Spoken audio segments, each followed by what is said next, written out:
कहते हैं कि एक हीरे की कीमत सिर्फ जौहरी ही जानता है, वरना बाकी लोगों को तो हीरा भी पत्थर लगता है।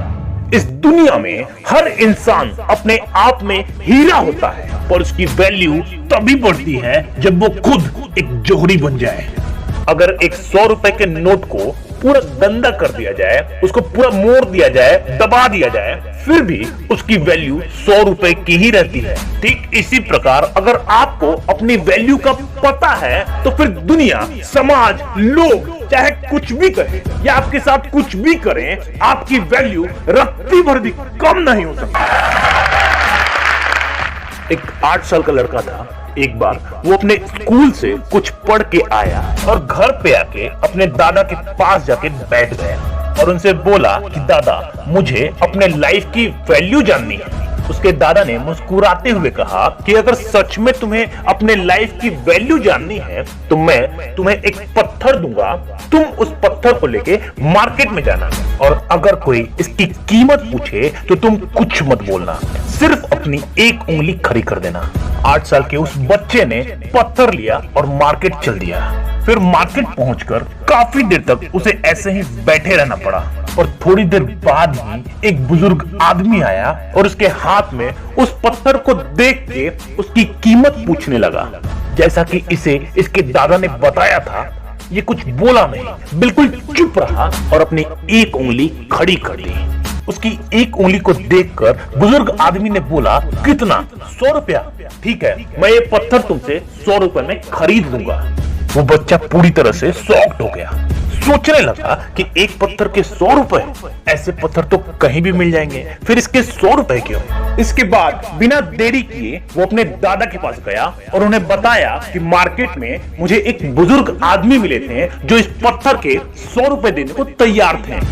दादा ने फिर से मुस्कुराते हुए कहा कि इस बार इस पत्थर को लेके तुम म्यूजियम जाना और वहां अगर कोई तुमसे इसकी कीमत पूछता है तो तुम कुछ मत बोलना, सिर्फ अपनी एक उंगली खड़ी कर देना। दादा के कहे अनुसार वो लड़का उस पत्थर को लेके म्यूजियम चला गया और म्यूजियम में एक औरत की नजर इस बच्चे के हाथ में रखे उस पत्थर पे पड़ी और फिर वो उस पत्थर की कीमत पूछने लगी। इस बार भी बच्चे ने कुछ नहीं बोला, एकदम चुप रहा और अपनी एक उंगली खड़ी कर दी। उसकी उंगली को देखकर औरत ने पूछा, कितना? 10,000 रुपए? ठीक है, मैं तुम्हें इस पत्थर के 10,000 देने को तैयार हूं। वो बच्चा एक बार फिर से चौंक गया और भागता हुआ अपने दादा के पास गया और उन्हें बताया कि म्यूजियम में मुझे एक औरत मिली थी, वो इस पत्थर के 10,000 देने को तैयार थी। बच्चे की बातें सुन दादा मुस्कुराए और कहा कि अब तुम्हें इस पत्थर को लेके एक आखिरी जगह जाना है और वो जगह है कीमती पत्थरों की दुकान। पर इस बार भी तुम्हें कुछ नहीं बोलना है। अगर कोई तुमसे इस पत्थर की कीमत पूछता है तो तुम सिर्फ अपनी एक उंगली खड़ी कर देना। इसके बाद वो बच्चा इस पत्थर को लेके कीमती पत्थरों की दुकान पर गया और जैसे ही दुकानदार की नजर इस पत्थर पर पड़ी, वो पूरी तरह से शॉक्ड हो गया और तुरंत अपने दुकान से बाहर निकला और इस पत्थर को बच्चे के हाथ से ले लिया और बोला कि कहां से मिला ये पत्थर तुम्हें?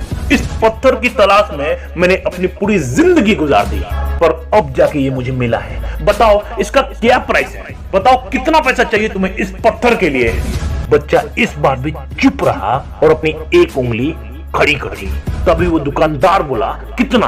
1 लाख? ठीक है, मैं तुम्हें इस पत्थर के 1 लाख देने को तैयार हूं, पर प्लीज ये पत्थर तुम मुझे ही देना। उस बच्चे को तो यकीन ही नहीं हो रहा था कि इस पत्थर के कोई 1 लाख रुपए दे रहा है। वो भागा भागा अपने दादा के पास गया और बोला कि एक दुकानदार इस पत्थर के लिए 1 लाख देने को तैयार है। उसके दादा ने उसे पास में बैठाया और बोला कि जिस प्रकार इस पत्थर की वैल्यू जगह बदलने से बदलती रही, ठीक उसी प्रकार लाइफ की वैल्यू डिपेंड करती है कि आप खुद को कहां रखते हो। ये छोटी सी कहानी हमें बताती है कि जो लोग आपको सिर्फ एक आइटम के रूप में इस्तेमाल करते हैं, उनके लिए आपके जीवन की वैल्यू कुछ भी नहीं है, लेकिन जो लोग आपसे सच्चा प्यार करते हैं, उनके लिए आपका जीवन ही सब कुछ है।